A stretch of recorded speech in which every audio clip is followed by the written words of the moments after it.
오늘 귀한 시간에 이렇게 저를 강사로 불러주셔서 너무 감사드립니다. 저는 먼저 신감민 목사님께 감사를 드리고, 그리고 당회원 모든 분들에게 감사를 드리고 싶습니다. 그리고 예전도에 헌신예배 강사로 불러주신 것도 감사하고, 이 귀한 자리에서 말씀을 전하게 해주신 하나님께도 감사를 드립니다. 저는 오늘 본문의 말씀을 가지고 교회 직분의 원리, 이런 제목으로 하나님 말씀을 증거하도록 하겠습니다. 대부분의 신자들이 새해가 되면 희망주의자가 됩니다.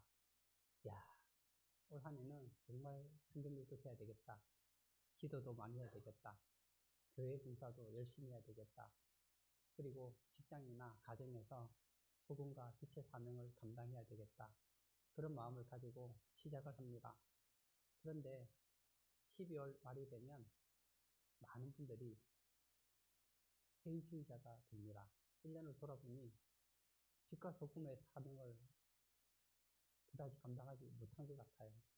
그리고 성경을 읽는다고 했는데 성경을 그렇게 많이 읽은 것 같지도 않고, 기도 생활도 열심히 하지 못한 것 같고, 또 교회 봉사도 적극적으로 하지 못했던 그런 마음이 들 때가 있습니다. 지금 우리는 6월을 지나가고 있잖아요. 6월의 마지막인데 여러분은 어떻습니까?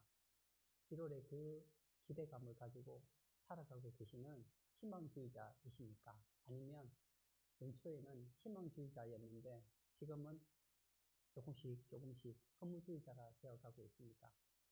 만약 우리가 신앙생활을 하면서 뭔가 동기부여가 필요하다면 저는 오늘 본문의 말씀을 통해서 직분자가 대체 무엇인지를 좀 배웠으면 합니다. 우리가 직분자가 대체 무엇인지를 안다면 우리의 신앙이 한층 더 업그레이드 될 수 있다고 생각합니다. 오늘 본문은 사도 바울이 로마 감옥에서 그의 믿음의 아들 디모데에게 쓴 편지입니다. 이 내용은 1차적으로는 디모데로 하여금 목회자가 어떤 삶을 살아야 되는지를 가르쳐 주는 것이지만, 더 크게 생각하면 교회 직분자들이 어떤 식으로 봉사를 해야 되는지 이 원리에 대해서 잘 가르쳐 준다고 할 수 있습니다. 우리가 오늘 본문을 통해서 직분을 대할 때 세워야 할 첫 번째 원리는 무엇일까요? 직분의 절대적 출처가 무엇인가를 명확히 하는 것입니다. 오늘 본문 12절을 제가 읽도록 하겠습니다. 나를 능하게 하신 그리스도 예수 우리 주께 내가 감사함은 나를 충성되이 여겨 내게 직분을 맡기심이니. 하반절에 보면 내게 직분을 맡기심이니, 여기서 맡기셨다는 헬라어 동사의 원어는 소중한 보물을 믿을 만한 사람에게 위탁하여 보관하겠다는 뜻을 가지고 있습니다. 그리고 그 보물을 위탁하신 분이 바로 예수 그리스도라고 말씀하고 있습니다. 디모데가 목회하고 있는 에베소 교회는 영적 질서가 흔들리고 있었습니다. 성도들 사이에서 직분을 폄하하고, 그리고 직분을 아무렇지도 않게 생각하는 그런 사람들이 있었습니다. 이런 안타까운 소식을 들었던 사도 바울은 디모데에게 얘기하는 것이죠. 디모데야, 교회의 직분은 사람이 임의로 주거나 빼앗을 수 있는 인간적 제도가 아니란다. 천하 만물의 우주의 주인이신 영광의 주님께서 직접 나에게, 그리고 에베소 교회 성도들에게 친히 맡기신 가장 존귀한 선물이란다. 가르쳐주고 있는 것이죠. 제가 목회자인데, 제가 목회를 하면서 어려서부터 신앙생활을 제가 꾸준히 해봤어요. 하면서 보니까 교회 안에 이 직분을 대하는 세 종류의 사람이 있는 것 같아요. 첫 번째는 내가 하고 싶어서 하는 사람이 있어요. 내가 교회 직분자가 되면 교회를 잘할 것 같다. 그런 마음을 가지고 직분자가 되는 분들이 계세요. 열심히 합니다. 그런데 내가 하고 싶어서 했기 때문에 이런 사람들은 내가 하기 싫으면 또 안 해요. 처음에는 열심히 하다가 하기 싫으면 안 합니다. 두 번째는 사람 때문에 하는 사람이 있습니다. 나는 직분에 관심이 없어요. 그런데 목사님이 그러시는 거예요. 집사님, 이 봉사 좀 해주십시오. 이 봉사가 좀 필요합니다. 그리고 주변의 분들이 그러는 거예요. 이제 교회 생활 그 정도 했으면 봉사해야지 합니다. 이런 분들은 또 마음이 착해요. 그래서 목사님이 하라 그러면 합니다. 또 주변의 지인분들이 하라 그러면 합니다. 근데 왜 하죠? 사람 때문에 하는 거예요. 열심히 합니다. 그러나 내가 하게 되는 동기가 사람이기 때문에 사람의 눈치를 많이 봅니다. 내가 이렇게 열심히 하는데 목사님이 알아주지를 않아요. 내가 목사님이 부탁을 해서 했는데 목사님이 내가 충성을 하는데 몰라줘요. 그러면 시험 드는 것이죠. 내가 교인들에게 열심히 봉사를 했습니다. 그런데 교인들이 나를 몰라줘요. 그러면 낙심되는 것이죠. 왜냐하면 이분들은 사람에게 인정받기 위해서 봉사하기 때문입니다. 세 번째는 예수님께서 나에게 이 귀한 직분을 위탁하셨다라는 것을 알고 하는 분들이 계십니다. 이런 분들의 특징이 있죠. 사람들이 몰라줘도 돼요. 사람들이 나를 오해해도 괜찮아요. 왜냐하면 내가 봉사할 대상은 사람이 아니고 하나님이기 때문입니다. 예수님께서 갈릴리 바닷가에서 그물을 잡던 고기를 잡던 제자들을 부르시잖아요. 그리고 말씀합니다. 나를 따라오너라. 내가 너희를 사람을 낳는 어부가 되게 하겠다. 제자들이 따랐습니다. 그리고는 사도가 되죠. 그 예수님께서 여러분들에게 말씀하시는 거예요. 나의 가장 귀한 보물, 그 직분을 너희에게 맡기겠다. 나는 너희들이 이 직분을 정말 소중하게 여기기를 원한다. 하고 맡기시는 거예요. 기독교 역사상 가장 위대한 사람을 뽑으라고 하면 우리는 두말하지 않고 사도 바울을 뽑을 수가 있습니다. 사도 바울은 어떤 삶이었을까요? 그는 당대 최고의 학부인 유대 지석인들의 요람인 가말리엘 문화에서 공부를 했습니다. 율법을 공부했고 엘리트 중에 엘리트였습니다. 날 때부터 로마 시민권을 가지고 있었고 종교적으로는 정통성과 열심히 남달랐던 바리새인이었습니다. 오늘날로 말하면 최고의 학부를 나오고 완벽한 스펙과 가문을 갖추고 있는 장래가 촉망되는 엘리트 청년이었습니다. 그러던 바울이 다메섹 도상에서 예수님을 만납니다. 그리고는 완전히 달라져요. 그리고 그는 이 세상에 있는 모든 자기가 가진 스펙이라든지 영광들을 다 배설물로 여깁니다. 그리고 그가 이렇게 고백하는 것이 있어요. 로마서 11장 13절에 내가 이방인의 사도인 만큼 내 직분을 영광스럽게 여기노라. 바울은 그가 예수 믿고 모든 것을 배설물로 여겼지만 영광스럽게 여기는 것이 있었습니다. 그것이 바로 직분이었다는 거예요. 우리는 사도 바울 하면 대단하게 생각하지만 사실 이 사도라는 직분이 예수님 당시 그리고 사도들이 사역하던 시대에 이 사도라는 것은 정말 별 볼 일 없는 일이었습니다. 사도가 된다고 해서 누가 알아주기를 합니까? 돈이 생기기를 합니까? 사도 바울의 고백을 들어보면 예수님을 믿고 사도가 된 것 때문에 돌을 맞고 태장을 맞고 굶주림과 추위와 밤샘의 고통 속에서 늘 감옥에 갇혀 지내야 했습니다. 세상의 기준으로 보면 직분을 맡았기 때문에 세상에서 불행한 사람이었어요. 그리고 죽을 때가 되었을 때에 편안하게 누워서 가족들에게 유언하고 그렇게 세상을 떠난 것이 아닙니다. 단두대에서 목이 잘려나간 비참한 실패자의 삶에 불과했습니다. 그러나 바울은 그 직분을 부끄러워하지 않았습니다. 그 직분에 대해서 주눅들거나 비굴해지지 않았습니다. 그는 황제의 지위보다 사도라는 직분을 최고의 영광으로 알았습니다. 그 이유는 고린도전서 3장 9절에 나와 있습니다. 우리는 하나님의 동력자들이요. 바울은 내가 직분을 맡은 것은 하나님의 동력자가 되는 길이라고 생각했기 때문에 세상의 모든 것을 배설물로 여겼지만 그 직분을 영광스럽게 생각했다는 거예요.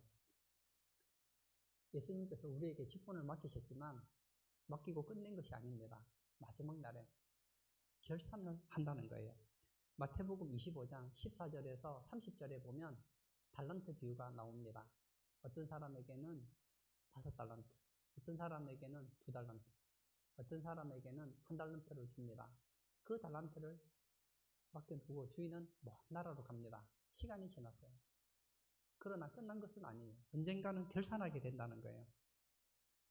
우리도 마찬가지입니다. 내가 인정하든 인정하지 않든 예수 믿는 모든 사람에게는 주님께서는 직분을 주셨어요. 교회에서 장로, 권사, 안수집사, 서리집사 이런 걸 말하는 게 아니에요. 우리에게 일거리를 주셨다는 거예요. 그 일을 맡았다는 거예요. 그리스도의 몸된 교회를 위해서 봉사하도록 하셨다는 거예요.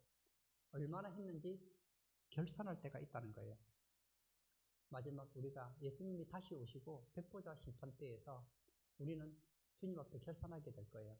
나는 너희에게 가정을 주었다. 건강을 주었다. 물질을 주었다. 생명을 주었다. 너는 날 위해 무엇을 남겼느냐? 물으신다는 거예요. 저는 직분자들에게 꼭 하고 싶은 말이 있어요. 남과 비교하지 말자는 것이죠. 주님은 남과 비교하지 않습니다. 내가 하나님 앞에 얼마나 헌신했는가, 충성했는가를 보시지 다른 사람보다 얼마나 잘했는지를 보지 않는다는 거예요. 요즘에 축구를 하잖아요. 저는 축구 선수들을 보면 느낍니다. 만약 나 같은 사람이 월드컵 선수로 나갔으면 우리 팀은 반드시 32강에서 떨어질 것입니다. 왜냐, 저는 운동을 못하거든요. 제가 어려서부터 이제 학교를 다니면서 계속 공부를 했는데 제가 공부하면서 느낀 게 있어요.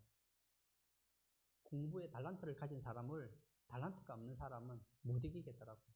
제가 아무리 열심히 해도 머리 좋은 사람은 안 되더라고요. 주님께서는 왜 너는 저 사람보다 공부를 못하느냐 말하지 않는다는 거예요. 주님은 한 가지만 보십니다. 내가 너에게 준 것에 대해서 넌 얼마나 최선을 다했느냐 묻고 계신다는 거예요. 제 얘기를 좀 해볼까요? 저는 10년 전에 김포에 있는 신성교회에 담임으로 왔습니다. 원래 제가 서울에 한 1000여 명 되는 교회에 부교육자를 생활을 하면서 담임을 준비하고 있었습니다. 그러던 어느 날 제가 남서울로회에 소속되어 있거든요. 남서울로회의 김포시찰 목사님께서 제가 섬기던 교회에 오셨습니다. 그리고 담임 목사님에게 김포에 신성교회라고 있는데 그 교회가 유지가 되지 않아서 폐교를 해야 되겠다는 거예요. 그리고 나서 돌아가셨어요. 이 교육자 회의를 하는데 목사님께서 그러시는 겁니다. 교회 하나를 세우는 것이 얼마나 어려우냐. 우리 부교육자 중에 한 명이 신성교회 담임으로 갔으면 좋겠다. 그러니 한 분이 손을 탁 드는 거예요. 목사님, 제가 신성교회 담임으로 가겠습니다. 너 말고 신목사가 가는 거 어때? 저는요, 제가 저를 볼 때 개척교회 스타일이 아니에요. 개척교회를 잘 못할 것 같아요.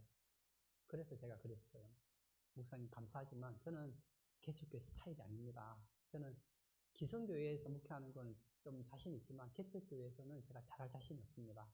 못하겠습니다. 했더니 목사님께서 그러시는 거예요. 그러면 오늘 기도해봐. 기도하라면 할 수 있잖아요. 그래서 회의를 마치고 신목사는 다른 거 하지 말고 기도만 해. 그래요. 그래서 기도실에 가서 아침부터 저녁까지 기도를 했어요. 저는 확신을 가지고 있었습니다. 나는 아니야. 나는 아니야. 그리고 다음날 새벽까지 기도했는데 아무 감동이 안 오는 거예요. 그래, 역시 아니야. 다음날 되었어요. 또 교육자 회의를 했어요. 목사님께서 묻는 거예요. 신목사, 어때? 아무래도 저는 아닌 것 같습니다. 그랬더니 저는 저 말고 다른 목사님은 그 교회 가고 싶어 하는 분이 계셨거든요. 그런데 또 그러는 거예요. 오늘 한 번만 더 기도해봐. 저는 알겠습니다. 저는 당연히 안 올 거라고 확신하고 있었어요. 그리고 기도를 하는데 밤 한 9시인가 10시쯤 됐는데 갑자기 가슴에 뜨거움이 찾아오는 거예요. 말할 수 있는 기쁨이 찾아오는 거예요. 그리고는 하나님께서 신성교회를 얼마나 사랑하는지 그 마음을 부어주시는 거예요. 저는 아니지요. 그렇게 기도하고 있는데 마음에 어떤 소원을 주느냐면 너가 가지 않으면 신성교회는 폐교된다. 나는 신성교회를 지키기를 원한다. 근데 지금 그 마음을 왜 내게 줄까요? 나보고 가라는 얘기잖아요. 너무 부담스러운 거예요. 제가 집에 가서 아내에게 얘기를 했어요. 여보, 내가 기도했더니 하나님께서 신성교회에 대한 마음을 주셔. 같이 가지 않을래? 했더니 막 우는 거예요. 제 아내가 그때 수술을 하고 몸이 굉장히 좋지 않았어요. 서울에서 김포까지 거리가 가깝지가 않고 또 몸도 좋지 않은 데다가 또 제가 또 개척교회를 할 스타일이 아니라는 걸 제 아내가 잘 알았기 때문에 못하겠다는 거예요. 자기는 못 가겠다는 거예요. 보세요. 저 혼자 가면 어떡합니까? 제 아내도 같이 가야 되는데. 그러면 제가 또 얘기를 해서 그럼 당신도 하루만 기도해봐. 만약 당신이 내일 간다는 마음이 안 생기면 내가 목사님께 말씀을 드릴게. 그리고 다음날이 됐어요. 그리고 나서 제가 다음날 되니까 담임 목사님이 또 물으시는 거예요. 신목사, 결단 내렸어. 죄송하지만 하루만 더 기도하겠습니다. 그리고 나서 이제 또 기도를 했어요. 이제 아내를 위해서 기도했죠. 하나님, 정말 제가 김포에 있는 신성교회 가는 것이 맞다면 제 아내의 마음을 바꾸어 주세요. 하고 밤에 갔는데 아내가 울고 있는 거예요. 아, 신성교회는 끝났구나. 그런 마음으로 이제 왔어요. 그리고 나서 여보, 안 갈 거지? 그랬더니 막 울고 있는 거예요. 가야지, 가야지 하는 거예요. 근데 그 기쁜 눈물이 아니었어요. 제 아내는 집에서 하루 종일 기도를 하고 있었어요. 기도를 하는데 마음으로 생각하는 거예요. 가면 안 돼. 가면 안 돼. 그런 마음으로 기도하고 있는데 찬송가 하나가 싹 치고 지나가는 거예요. 복음송이죠. 제가 한번 불러볼게요. 내 주는 반석이시니 그곳은 안전하도다. 이 노래가 탁 스치고 지나가는 거예요. 내 주는 반석이시니 그곳은 안전하도다. 그러면 가도 되지 않을까? 그 생각을 하는데 내가 가겠다는 생각을 결단할 때까지 그 노래가 머릿속에서 스치고 지나가는데 지워지질 않더래요. 그래서 하나님, 제가 가겠습니다 했더니 그 노래가 사라진 거예요.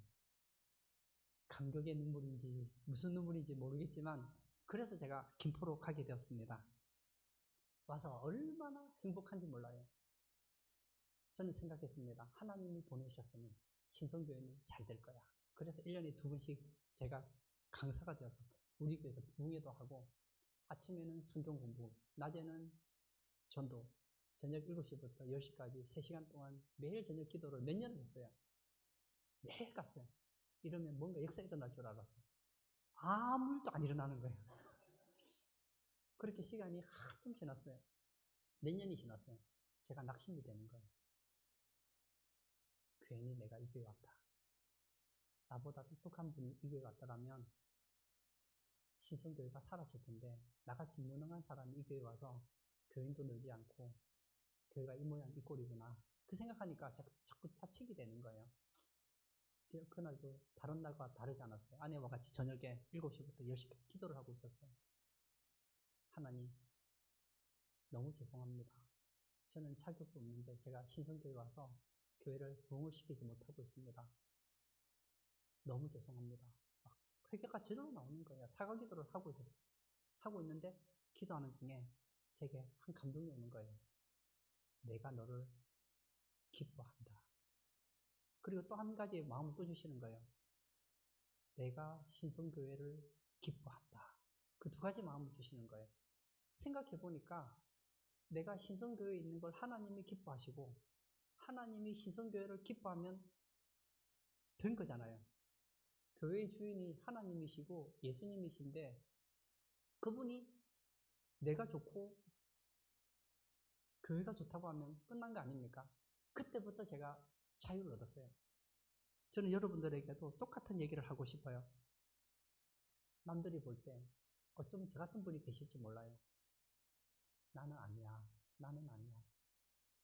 그러나 만약 주님께서 그 일을 원하시면 억지로라도 해보세요. 주님은 말씀하십니다. 주님은 우리가 얼마나 많은 일을 했는지를 묻지 않습니다. 얼마나 많은 성과를 냈는지를 묻지 않습니다. 주님은 물으십니다.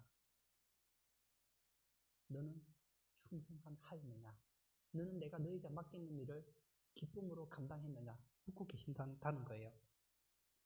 그리고 오늘 본문에 보면 직분의 중요한 원리 두 번째가 나와 있습니다. 12절을 제가 또 읽어볼까요? 나를 능하게 하신 그리스도 예수 우리 주께 내가 감사함은 나를 충성되이 여겨 내게 직분을 맡기심이니. 여기에는 긍휼과 은혜의 원리가 숨겨져 있습니다.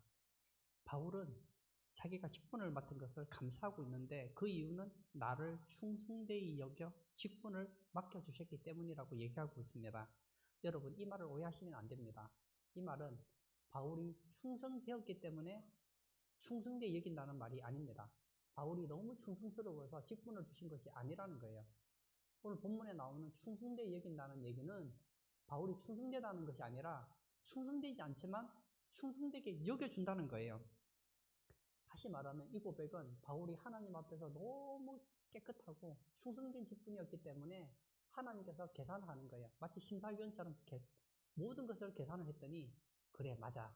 너는 사도의 자격이 있어. 너는 사도가 되어야 되겠다. 그래서 너를 인정해 준다는 얘기가 아닙니다. 전혀 아닙니다. 오히려 반대입니다. 너는 사도의 자격이 없지. 너는 사도가 될 수 없지. 그렇지만 나는 너를 사도로 여기겠다. 이 말인 거예요. 이 당시 디모데가 목회하던 에베소 교회는 영지주의, 금욕주의, 율법주의, 각종 이단 사조와 사탄의 속임수가 가득했습니다. 교회에는 많은 문제를 가진 직분자들이 있었습니다. 서로를 보면서 말을 합니다.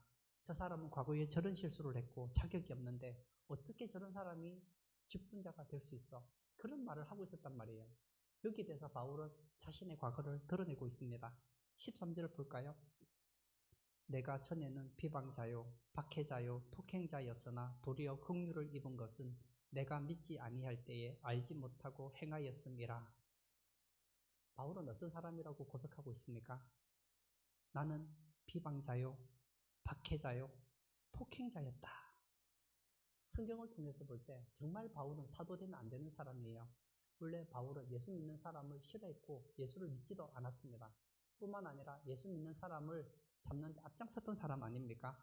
최초의 순교자였던 스데반이 돌무더기에 깔려 피를 흘리며 죽어갈 때에 그 죽음을 당연시 여기며 주동자들의 옷을 지켜주던 가해자가 바로 바울이었습니다. 뿐만 아니라 다메섹에 예수 믿는 사람이 있다는 이야기를 듣고 잡으러 가던 바울이었습니다. 그런데 거기서 예수님을 만나게 되죠. 그리고 깨닫게 됩니다. 아, 구약에 예언되어진 그 메시아가 바로 예수님이셨구나. 뿐만 아닙니다. 그 예수님께서 바울에게 생각지도 못한 말을 해주는 거예요. 바울아, 나는 너의 부끄러운 과거를 기억하지 않는다. 나는 너를 충성되이 여겨 내 이름을 온 세계 이방인에게 전할 영광스러운 나의 사도로 여긴다. 여러분, 우리가 직분을 감당할 수 있는 이유는 내가 직분자의 자격이 있어서가 아닙니다. 우리를 충성되이 여겨주셨기 때문에 가능하다는 거예요.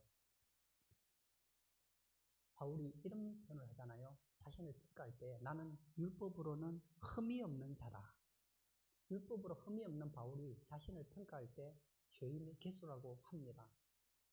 우리 솔직히 한번 얘기해 볼까요? 사도 바울만큼 율법 지키는 사람 있으십니까? 없잖아요. 그러면 바울이 직분자의 자격이 안 된다면 우리는 말할 필요가 없죠. 그러나 저는 여러분들에게도 말하고 싶어요. 그러나 실망하지 마십시오. 주님께서는 여러분들에게도 똑같이 말씀하십니다. 나는 너를 충성되이 여긴다. 나는 너의 중심을 안다. 부족해도 괜찮다. 내가 너를 충성스러운 종으로 여겨주마. 이것이 우리가 주의 일을 할 수 있는 이유라는 거예요. 신학적으로 예수 믿는 사람에게는 두 가지 이름이 있습니다. 첫 번째는 죄인이요. 두 번째는 의인입니다. 우리는 예수님을 믿죠. 믿지만 우리는 여전히 죄를 짓는 죄인입니다. 그럼에도 불구하고 우리에겐 또 하나의 이름이 있습니다. 예수님을 믿었기에 예수님의 보혈로 우리는 의인이라는 이름을 가지고 있습니다. 예수님께서는 우리에게 말씀하시기를 너희는 의인이다 하고 여겨주시는 거예요. 우리의 삶은 전혀 어렵지 않아요. 그럼에도 불구하고 예수님은 우리를 의인이라고 여겨주시는 거예요. 마찬가지입니다. 우리는 전혀 충성스럽지 않습니다. 그러나 주님은 우리에게도 충성스럽다고 여겨주시는 거예요. 우리 찬송가에 나 같은 죄인 살리신 어메이징 그레이스의 작사가인 존 뉴턴 목사님을 알 겁니다.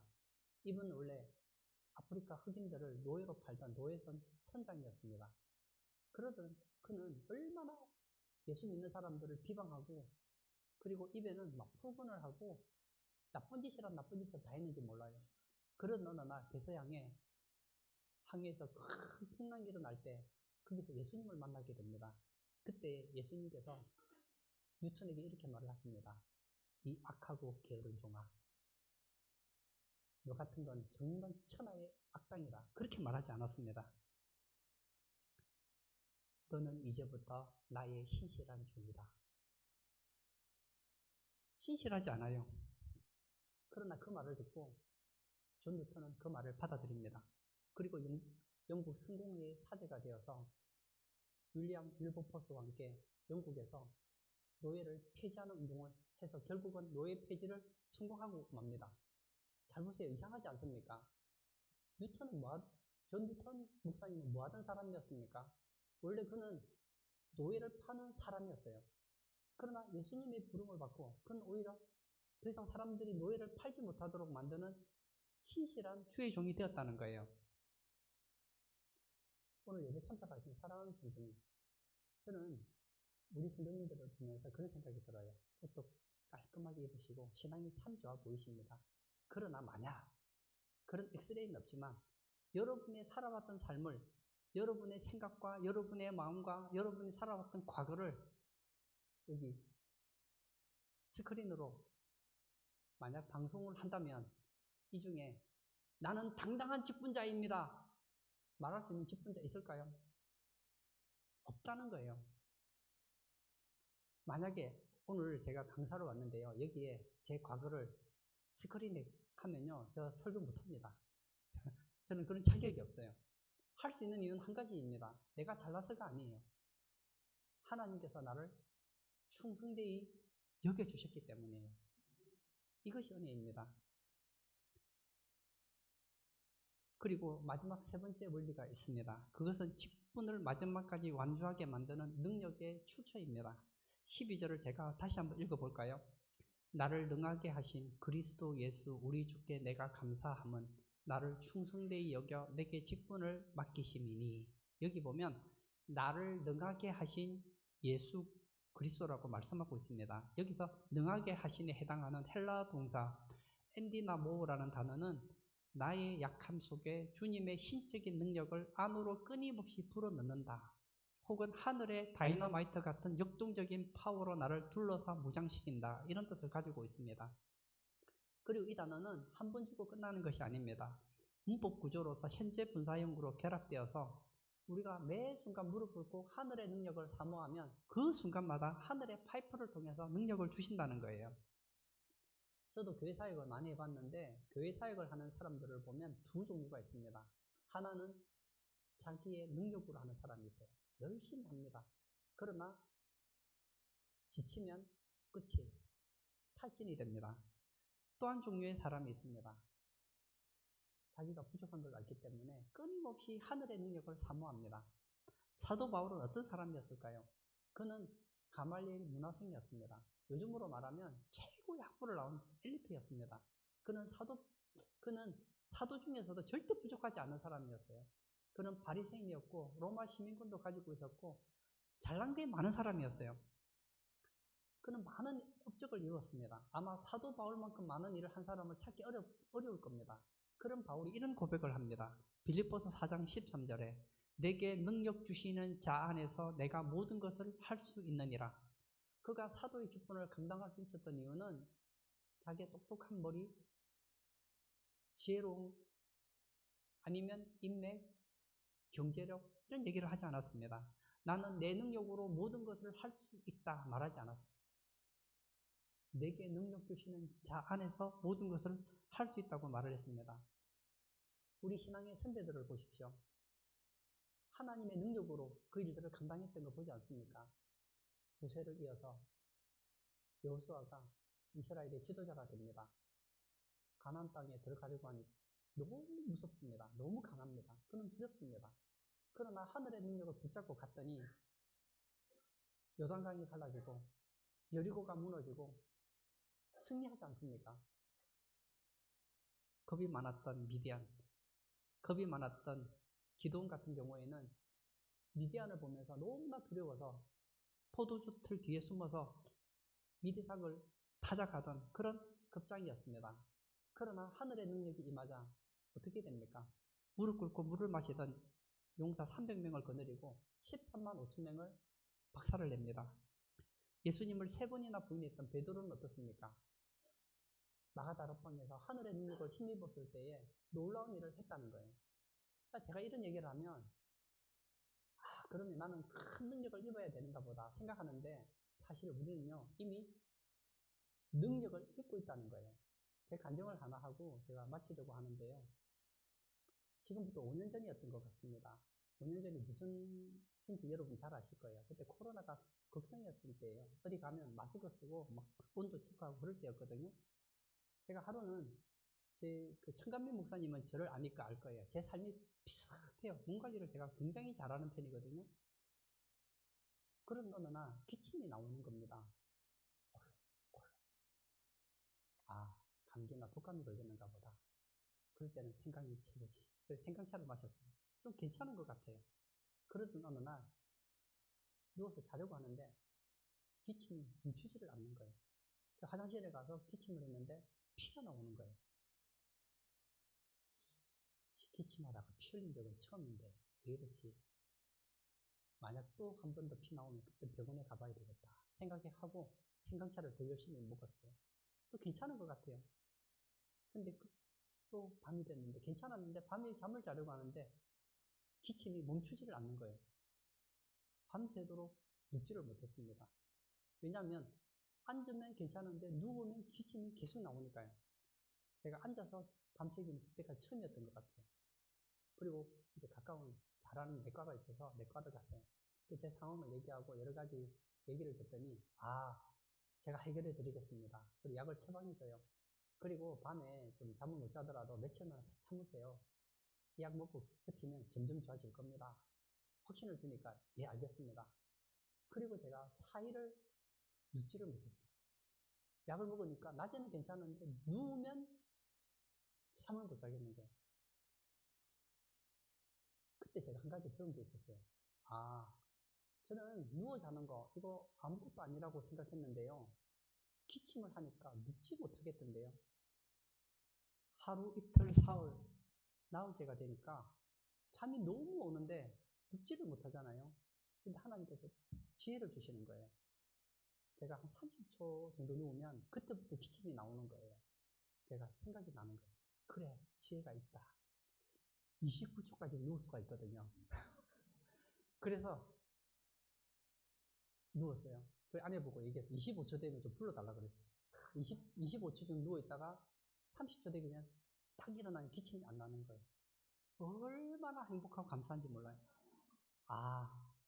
저는 밤에 누워서 잠이 안 올 때 불평을 좀 했거든요. 왜 잠이 안 올까? 여러분, 잠 안 오는 거는 문제도 안 돼요. 누울 수 있는 것이 감사하다는 거 여러분 아세요? 그리고 다음날 되었어요. 다시 그 병원에 가서 제 상황을 얘기했더니 당장 큰 병원 가라는 거예요. 그래서 제가 김포의 가장 큰 병원에 갔습니다. 코로나 검사를 또 받고 그렇게 했어요. 저는 잠깐 검사 받고 약 처방받고 오려고 했거든요. 했더니 검사를 하더니 제 사람에게는 폐가 2개가 있거든요.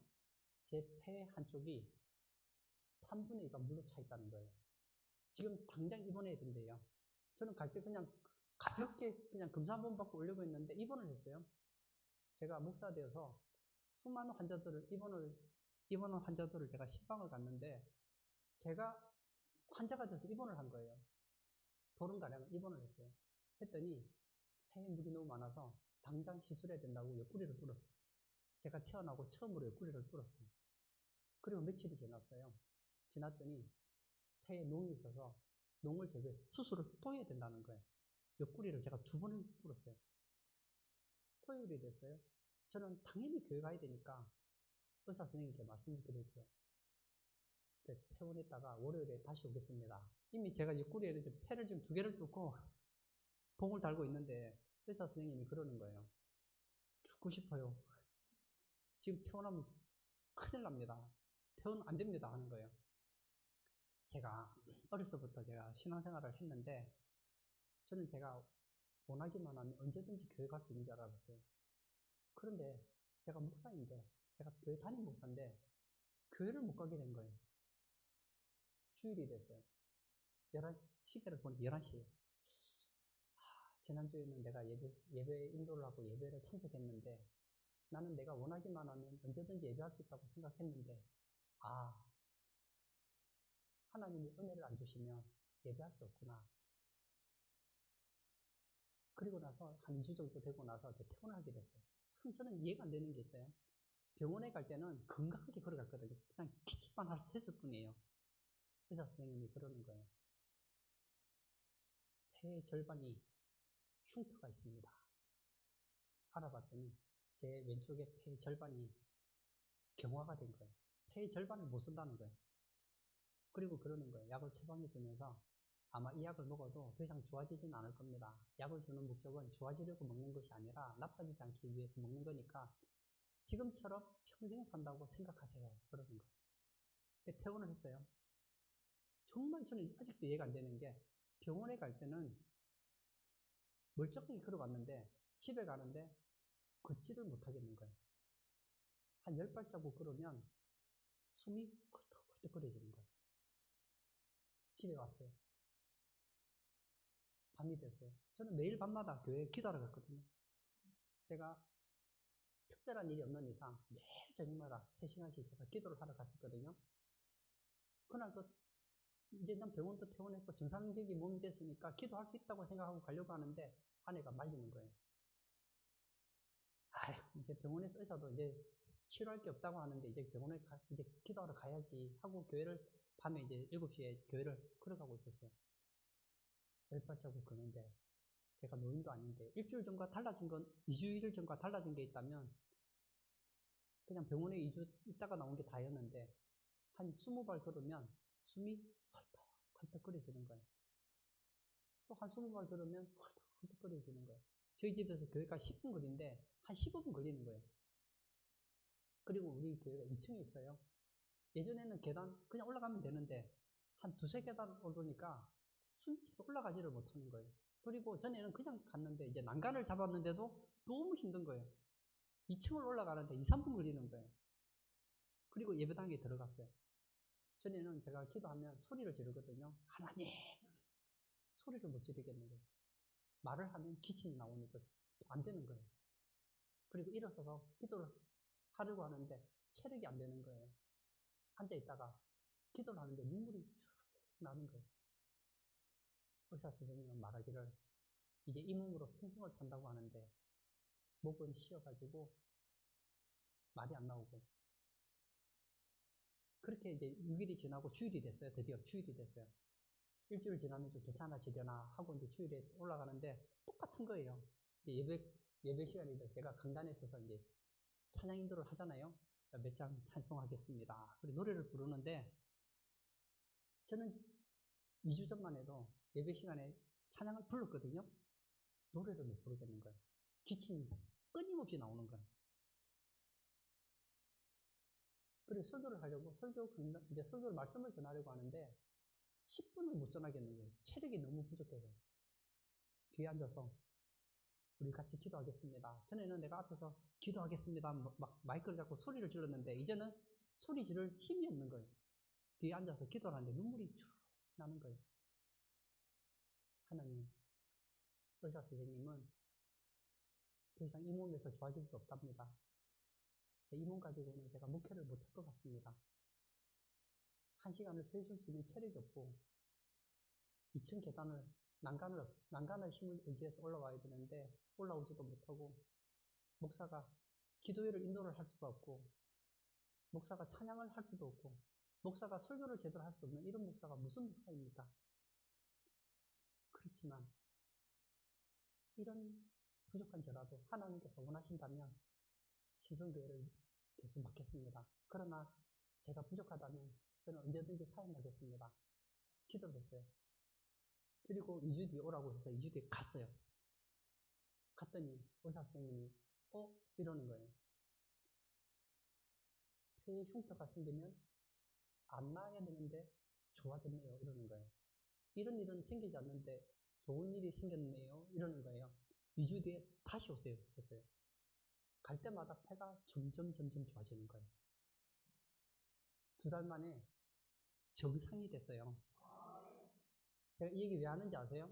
제가 아프고 느낀 게 있었어요. 여러분 자는 거, 누워 있는 거 당연하다고 생각하시죠? 아니에요. 누워 있는 거 은혜예요. 그리고 제가 조금 전에 같이 앉아서 찬송을 불렀는데 너무 은혜롭게 찬송을 잘 부르시더라고요. 여러분 찬송 부르는 거 당연한 것처럼 생각해 보시죠? 아니에요. 찬송 부르는 거 은혜예요. 기도할 때 소리 지를 수 있는 거 그거 은혜예요. 주일 예배 드리는 거 이거 은혜예요. 여러분 교회 와서 봉사할 수 있는 거 이거 은혜입니다. 제가 그때 사건 이후로 달라진 것이 있습니다. 예전에는 밤에 잠이 안 오면 짜증이 나는 거예요. 아, 자야 되는데 왜 이렇게 잠이 안 오나? 이제는 그게 사라졌어요. 잠 못 자면 어때요? 누워 있을 수 있잖아요. 그게 너무 감사한 거예요. 결론을 짓고자 합니다.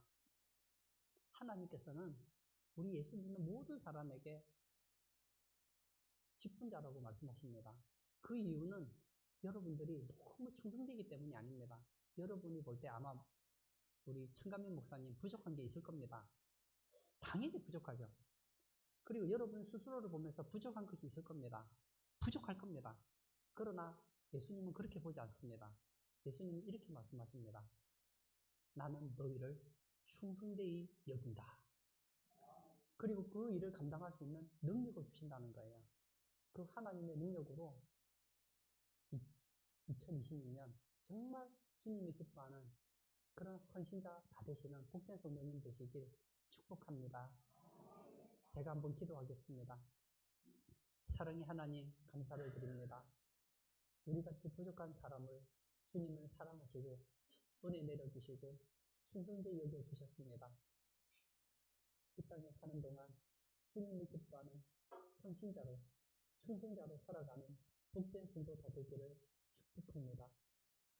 감사를 드리며 예수님의 이름으로 기도드리옵나이다. 아멘.